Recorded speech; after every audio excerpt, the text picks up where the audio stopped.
സ്വാശ്രയ പ്രശ്നത്തിൽ പ്രതിപക്ഷ ബഹളത്തെ തുടർന്ന് നിയമസഭ പിരിഞ്ഞു. ഇന്നത്തെയും നാളത്തെയും സഭാ നടപടികൾ വെട്ടിച്ചുരുക്കിയാണ് സഭ പിരിഞ്ഞത്. 12 ദിവസത്തെ ഇടവേളയ്ക്ക് ശേഷം ഈ മാസം 17-ന് സഭ പുനരാരംഭിക്കും. മുഖ്യമന്ത്രി പച്ചക്കള്ളം പറയുകയാണെന്ന് രമേശ് ചെന്നിത്തല ആരോപിച്ചു.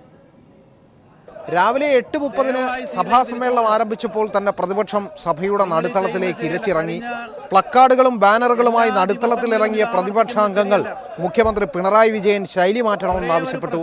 പ്രതിപക്ഷത്തിന്റെ ബാനർ സ്പീക്കറുടെ മുഖത്തിനു നേരെ വരെ ഉയർത്തുന്നിടത്തോളം എത്തി കാര്യങ്ങളുടെ പോക്ക്. അഭിപ്രായ വ്യത്യാസം പ്രകടിപ്പിക്കാനുള്ള വേദിയാണ് സഭാവേദി. സഭയിൽ അത് ശക്തമായി ഉന്നയിക്കാം, സമരം പുറത്തു തുടരാം. പക്ഷെ സഭ നടത്തിക്കൊണ്ടുപോകാൻ സമ്മതിക്കാത്ത ഈ രീതി ഒട്ടും ശരിയല്ല. ദയവായി സഹകരിക്കണം.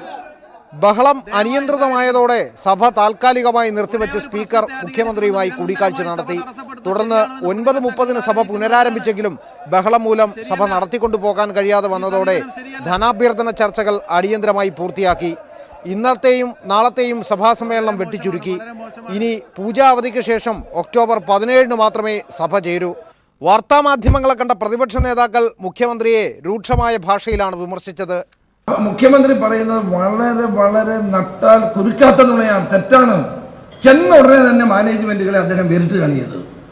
നിങ്ങൾ കച്ചവടക്കാരാണ്, നിങ്ങൾക്ക് എപ്പോഴും അഭിപ്രായം മാറാം എന്ന് പറഞ്ഞ് അവരെ വളരെ മോശമായി അവർക്ക് നേരെ കുതിര കയറിയാണ് ഉണ്ടായത് എന്നാണ് മനസ്സിലാക്കുന്നത്. AKG സെന്ററിൽ നിന്ന് അവർക്ക് ഫോൺ ചെയ്തിരുന്നു. ഒരു കാരണവശാലും ഫീസ് കുറയ്ക്കത്തില്ലെന്ന് ഫോൺ പോയിരുന്നു. ആരാ ഫോൺ ചെയ്തത്? നിങ്ങൾ അന്വേഷിക്കുക. മാനേജ്മെന്റുകൾ തങ്ങൾക്ക് നൽകിയ ഉറപ്പിൽ നിന്നും പുറകോട്ട് പോയതായി പ്രതിപക്ഷ നേതാക്കൾ ഒടുവിൽ സമ്മതിച്ചു. മാനേജ്മെന്റുകൾ ഈ കാര്യത്തിൽ ഞങ്ങളടുത്ത് വന്ന് പറഞ്ഞ് അതിൻ്റെ ചൂടാർന്നതിൻ്റെ മുമ്പ് പറഞ്ഞുകൊണ്ട് എല്ലാം ഇല്ല ഇല്ല ഇല്ല എന്ന് പറഞ്ഞുകൊണ്ടിരിക്കും. അപ്പം അത് ശരിയല്ല. മാനേജ്മെന്റുകൾ പറഞ്ഞ വിരുദ്ധമായിട്ട് അവരെന്നെ പറഞ്ഞു. UDF യോഗത്തിന് മുന്നോടിയായി കോൺഗ്രസ് MLA-മാർ പ്രതിപക്ഷ നേതാവിൻ്റെ മുറിയിൽ പ്രത്യേക യോഗവും ചേർന്നു. S. ജീവൻകുമാർ, തിരുവനന്തപുരം. സ്വാശ്രയ മെഡിക്കൽ ഫീസ് സംബന്ധിച്ച് നിയമസഭയിൽ നിലപാട് വ്യക്തമാക്കി മുഖ്യമന്ത്രി പിണറായി വിജയൻ. ഫീസ് കുറയ്ക്കാമെന്ന് മാനേജ്മെന്റുകൾ അറിയിച്ചിട്ടില്ല. പ്രതിപക്ഷം ഉന്നയിച്ച ആവശ്യങ്ങളിലെല്ലാം ഏറെക്കുറെ സമവായമായതാണ്. സർക്കാരിന് ഏതുവരെ പോകാനാകുമെന്ന് പ്രതിപക്ഷത്തിന് അറിയാമെന്നും തന്നെ ആക്ഷേപിച്ചതുകൊണ്ട് പ്രശ്നം തീരുമോ എന്നും മുഖ്യമന്ത്രി ചോദിച്ചു. പ്രതിഷേധം പ്രകടിപ്പിക്കുന്നതിന് ലിമിറ്റ് ഉണ്ടെന്നുള്ളത് ഓർമ്മിക്കുന്നത് നല്ലതാണ്.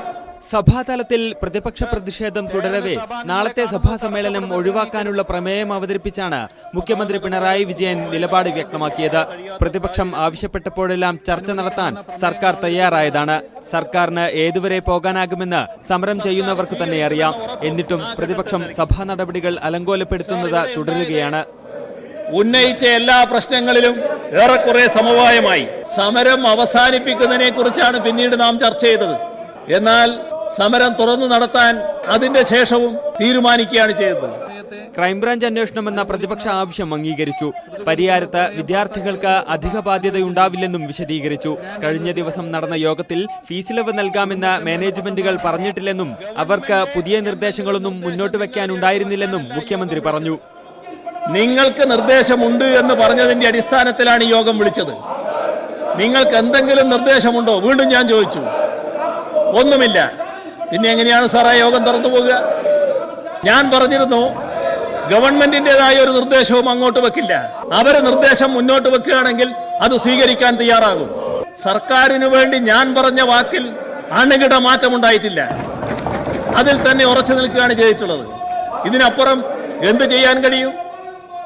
യോഗത്തിൽ ആരോഗ്യമന്ത്രിയെയും ആരോഗ്യവകുപ്പ് സെക്രട്ടറിയെയും താൻ ശാസിച്ചെന്നത് കെട്ടുകഥയാണെന്നും ഇക്കാര്യത്തിൽ സർക്കാരും മുന്നണിയും ഒറ്റക്കെട്ടാണെന്നും മുഖ്യമന്ത്രി വ്യക്തമാക്കി. പിടിവാശിയും ദുർവാശിയും തനിക്കല്ല, പ്രതിപക്ഷത്തിന്റെ നിലപാടുകൾക്കാണെന്നും അത് തിരുത്തണമെന്നും മുഖ്യമന്ത്രി ആവശ്യപ്പെട്ടു. നിയമസഭയിൽ നിന്നും ജിതിൻ ചന്ദ്രൻ. സെക്രട്ടേറിയറ്റിലേക്ക് UDF-ന്റെ യുവജന സംഘടനകൾ നടത്തിയ മാർച്ച് അക്രമാസക്തമായി. പ്രതിഷേധക്കാർ പോലീസിന് നേരെ കല്ലെറിഞ്ഞു. മാർച്ചിന് നേരെ പോലീസ് ലാത്തിചാർജ് നടത്തി.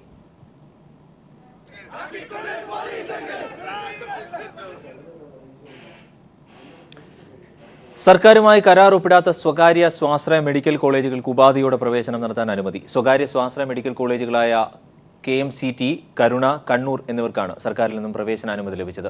ഏകീകൃത പ്രവേശന കൗൺസിലിംഗ് വഴിയായിരിക്കും വിദ്യാർത്ഥികളുടെ പ്രവേശനം നടത്തുക എന്ന് കോളേജുകൾ സുപ്രീം കോടതിയെ അറിയിച്ചു. ഏകീകൃത പ്രവേശന കൗൺസിലിംഗ് വഴി ജെയിംസ് കമ്മിറ്റി അംഗീകരിച്ച ഫീസ് വാങ്ങി പ്രവേശനം നടത്താൻ അനുവദിക്കണമെന്നാവശ്യപ്പെട്ടാണ് സ്വകാര്യ സ്വാശ്രയ കോളേജുകൾ സുപ്രീം കോടതിയെ സമീപിച്ചത്. സർക്കാരുമായി കരാർ ഒപ്പിടാത്ത കോളേജുകളാണ് ഹർജി നൽകിയത്. എന്നാൽ ഇവർക്ക് ജെയിംസ് കമ്മിറ്റി നിശ്ചയിച്ച ഫീസ് ഉയർന്നതാണെന്നും ഇത് അംഗീകരിക്കാനാകില്ലെന്നും കാണിച്ച് സർക്കാർ നൽകിയ മറ്റൊരു കേസ് സുപ്രീം കോടതിയിലുണ്ട്. ഈ ഹർജിയിൽ സുപ്രീം കോടതി വിധി കാത്തിരിക്കുകയാണ് സർക്കാർ. ഇതിനിടയിലാണ് സീറ്റ് ഒഴിവ് നികത്താൻ അനുമതി വേണമെന്ന കോളേജുകളുടെ ആവശ്യം. ഇക്കാര്യത്തിൽ ഉപാധികളോടെ കോളേജുകൾക്ക് പ്രവേശനം നടത്താൻ അനുമതി നൽകാമെന്ന് സർക്കാർ അറിയിച്ചു. കരാർ ഒപ്പിടാത്ത കോളേജുകൾ ഉയർന്ന ഫീസ് വാങ്ങുകയാണെന്ന് സുപ്രീം കോടതി ഉത്തരവുണ്ടായാൽ വാങ്ങിയ അധിക ഫീസ് മടക്കി നൽകണമെന്ന ഉപാധിയാണ് സർക്കാർ മുന്നോട്ട് വച്ചത്. ഇത് സംബന്ധിച്ച് പുറത്തിറക്കിയ വിജ്ഞാപനം അംഗീകരിക്കുന്നതായി സ്വാശ്രയ കോളേജുകൾ സുപ്രീം കോടതിയെ അറിയിച്ചു. തുടർന്ന് Karuna medical college, Kannur medical college, KMCT medical college എന്നിവർ ഹർജി പിൻവലിച്ചു. ഈ 3 കോളേജുകളും നേരത്തെ സ്വന്തം നിലയ്ക്ക് നടത്തിയ പ്രവേശനം സുപ്രീം കോടതി റദ്ദാക്കിയിരുന്നു. പകരം ഏകീകൃത കൗൺസിലിംഗ് വഴി പ്രവേശനം നടത്താനാണ് സുപ്രീം കോടതി ഉത്തരവിട്ടത്. News bureau, Delhi. പാക് തീവ്രവാദ ഭീഷണി നിലനിൽക്കെ ഗുജറാത്തിലെ കച്ച് തീരത്ത് നിന്ന് ഒരു പാക് ബോട്ട് ഇന്ത്യ കണ്ടെത്തി. ബോട്ടിലുണ്ടായിരുന്ന 9 പാകിസ്ഥാനികളിലെ പോലീസിന് കൈമാറി.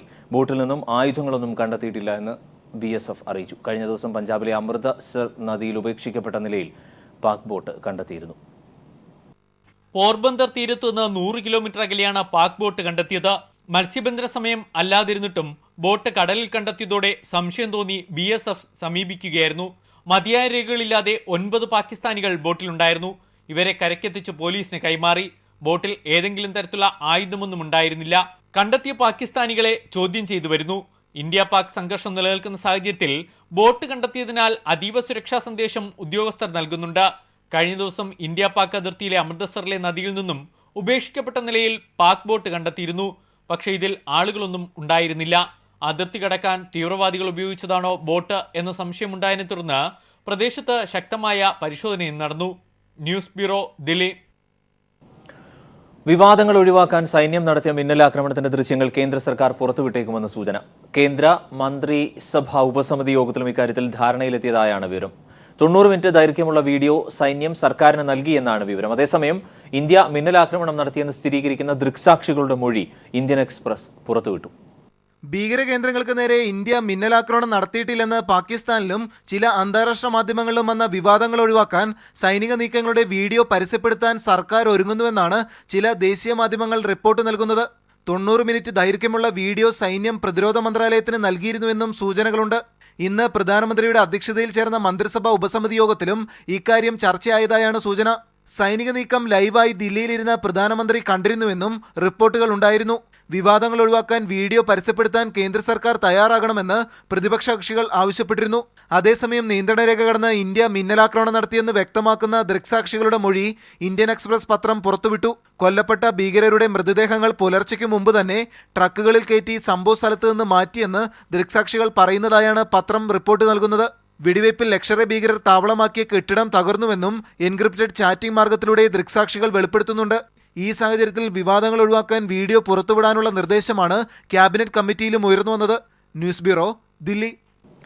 ബംഗളൂരുവിൽ 7 നില കെട്ടിടം തകർന്നു വീണ് 2 പേർ മരിച്ചു. 4 പേരെ രക്ഷപ്പെടുത്തി. നിർമ്മാണത്തിലിരുന്ന കെട്ടിടമാണ് തകർന്നു വീണത്. തൊഴിലാളികൾ കുടുങ്ങിക്കിടക്കുന്നതായി സംശയിക്കുന്നു. ബംഗളൂർ ബലന്തർ ഏരിയയിലാണ് സംഭവം. രക്ഷാപ്രവർത്തനം ഇപ്പോഴും തുടരുകയാണ്. ദേശീയ കലാസംസ്കൃതി മിനി സ്ക്രീൻ പുരസ്കാരങ്ങൾ പ്രഖ്യാപിച്ചു. കൈരളി TVക്ക് 3 പുരസ്കാരങ്ങൾ ലഭിച്ചു. ജനപ്രിയ താരമായി അനീഷും മികച്ച നടിയായി അനു ജോസഫും തെരഞ്ഞെടുക്കപ്പെട്ടു. കാര്യം നിസാരത്തിലെ അഭിനയമാണ് ഇരുവരെയും പുരസ്കാരത്തിന് അർഹരാക്കിയത്. സ്പെഷ്യൽ ജൂറി പുരസ്കാരത്തിന് നാദിർ ഷാ അർഹനായി. മണിമേളത്തിലെ പ്രകടനത്തിനാണ് പുരസ്കാരം. ഈ മാസം 18-ന് കൊച്ചിയിൽ നടക്കുന്ന ചടങ്ങിൽ മന്ത്രി AK ശശീന്ദ്രൻ പുരസ്കാരങ്ങൾ വിതരണം ചെയ്യും. എറണാകുളം പ്രസ് ക്ലബ്ബിൽ നടന്ന വാർത്താ സമ്മേളനത്തിൽ മമ്മി സെഞ്ചുറി, നാസർ കടവിൽ, PA അലക്സാണ്ടർ തുടങ്ങിയവർ പങ്കെടുത്തു.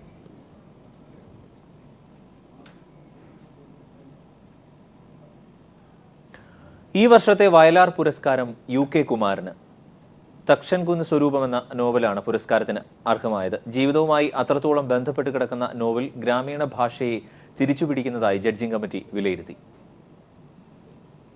തക്ഷംകുന്ന് എന്ന ശരിയായ മലയാളി ഗ്രാമത്തെക്കുറിച്ചുള്ള കഥ അതാണ് UK കുമാരന്റെ തക്ഷംകുന്ന് സ്വരൂപം പറയുന്നത്. നോവലിൽ ഒട്ടും ചമയങ്ങളില്ല എന്നതാണ് UK കുമാരന് വയലാർ രാമവർമ്മ അവാർഡ് നേടിക്കൊടുത്തത്. Vayalar Ramavarma memorial trust president MK Sanu.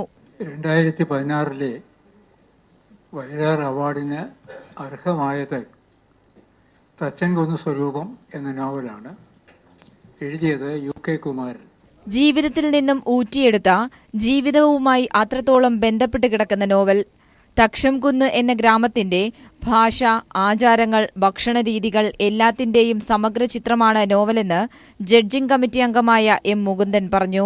ഒരു ഗ്രാമത്തിന്റെ സമഗ്രമായിട്ടുള്ള ഒരു ചിത്രം, ഒരു കേരളീയ ഗ്രാമത്തിന്റെ സമഗ്രമായിട്ടുള്ള ഒരു ചിത്രം, അത് വളരെ ആർജവമുള്ള ഒരു ഭാഷയിൽ ആവിഷ്കരിച്ചിട്ടുണ്ട്. ഒട്ടും കൃത്രിമത്വമില്ലാത്ത നമ്മുടെ ഗ്രാമീണ ഭാഷയെ തിരിച്ചു പിടിക്കുന്ന അതാണ് ഇതിൽ സംഭവിക്കുന്നത്. നോവലിസ്റ്റ് സേതുവും പ്രൊഫസർ കടത്തനാട് നാരായണനുമാണ് മറ്റംഗങ്ങൾ. 1 ലക്ഷം രൂപയും കാനായി കുഞ്ഞിരാമൻ നിർമ്മിച്ച ശില്പവും പ്രശസ്തി പത്രവുമാണ് പുരസ്കാരം. ഈ മാസം 27-ന് തിരുവനന്തപുരത്ത് വെച്ച് അവാർഡ് സമ്മാനിക്കും. News bureau, Thiruvananthapuram. ഈ വർഷത്തെ സ്വരലയ കലാമണ്ഡലം രാമൻകുട്ടി നായർ പുരസ്കാരം പാലക്കാട് നടന്ന ചടങ്ങിൽ ഹിന്ദുസ്ഥാനി സംഗീതജ്ഞനും സംഗീത സംവിധായകനുമായ രമേശ് നാരായൺ ഏറ്റുവാങ്ങി.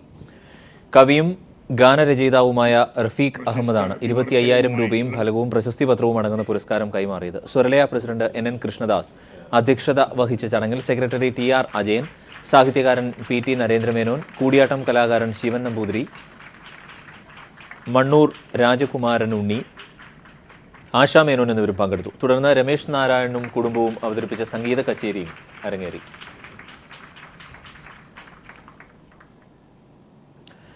സ്വർണ്ണാഭരണങ്ങൾക്ക് 2014 ഏർപ്പെടുത്തിയ വാങ്ങൽ നികുതി പിൻവലിക്കണമെന്നാവശ്യപ്പെട്ട് സ്വർണ്ണ വ്യാപാരികളുടെ സംഘടനകൾ രംഗത്ത്. 2014 ധനകാര്യ നിയമം ഭേദഗതി ചെയ്തപ്പോൾ സംഭവിച്ച അച്ചടി പിശക് മൂലം സ്വർണ്ണ വ്യാപാരികൾക്ക് 2,200 കോടി രൂപയുടെ അധിക ബാധ്യത ഉണ്ടായതായി വ്യാപാരികൾ പറയുന്നു.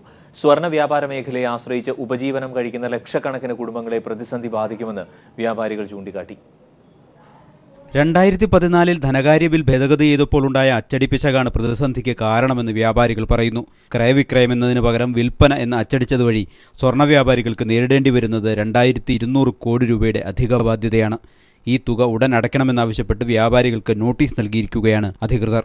Association vice president Bindu Madhav. ഈ ഇൻഡസ്ട്രി കൊണ്ട് 10-20 ലക്ഷം കുടുംബങ്ങൾ ജീവിച്ചു പോകുന്നുണ്ട്. അതിനാൽ ഈ പർച്ചേസ് ടാക്സ് ഒന്ന് ഒഴിവാക്കി തന്നാൽ സർക്കാരിനോടും എല്ലാവരോടും ഞങ്ങൾ അഭ്യർത്ഥിക്കുന്നു. 2014 ബഡ്ജറ്റ് അവതരണ വേളയിലോ ധനകാര്യ ബിൽ ഭേദഗതിയിലോ ചർച്ചയിലോ നിയമസഭയിൽ ഒരിക്കൽ പോലും സർക്കാർ ഈ വിവരം അറിയിച്ചിരുന്നില്ലെന്നും വ്യാപാരികൾ ചൂണ്ടിക്കാട്ടുന്നു. ധനകാര്യ ബില്ലിൻ്റെ അവതരണ വേളയിലോ അല്ലെങ്കിൽ അത് ചർച്ചാ വേളയിലോ അല്ലെങ്കിൽ അതിനുശേഷം നടന്ന ആക്ട് അവതരണ വേളയിലോ ചർച്ചാ വേളയിലോ ഒന്നും ഈ നികുതി ഇത്ര 2,000 കോടി രൂപ സ്വർണ്ണ മേഖലയിൽ നിന്നും ഈ വർഷം പിരിച്ചെടുക്കേണ്ടതാണ് എന്ന് പറഞ്ഞിട്ടേ ഇല്ല. അതുകൊണ്ടാണ് ഞങ്ങൾ ബഹുമാനപ്പെട്ട മന്ത്രിയെടുത്തും മുഖ്യമന്ത്രിയെടുത്തും എല്ലാം പറഞ്ഞിരിക്കുന്നത്. ഇതിനകത്ത് there is no legislative intention. നടപടികളുമായി മുന്നോട്ട് പോയാൽ നികുതി കോമ്പൗണ്ടിങ്ങിൽ നിന്നും പിന്മാറുമെന്നും കടയടപ്പ് ഉൾപ്പെടെയുള്ള സമരപരിപാടികളിലേക്ക് നീങ്ങുമെന്നും വ്യാപാരികൾ മുന്നറിയിപ്പ് നൽകി. News bureau, Kochi.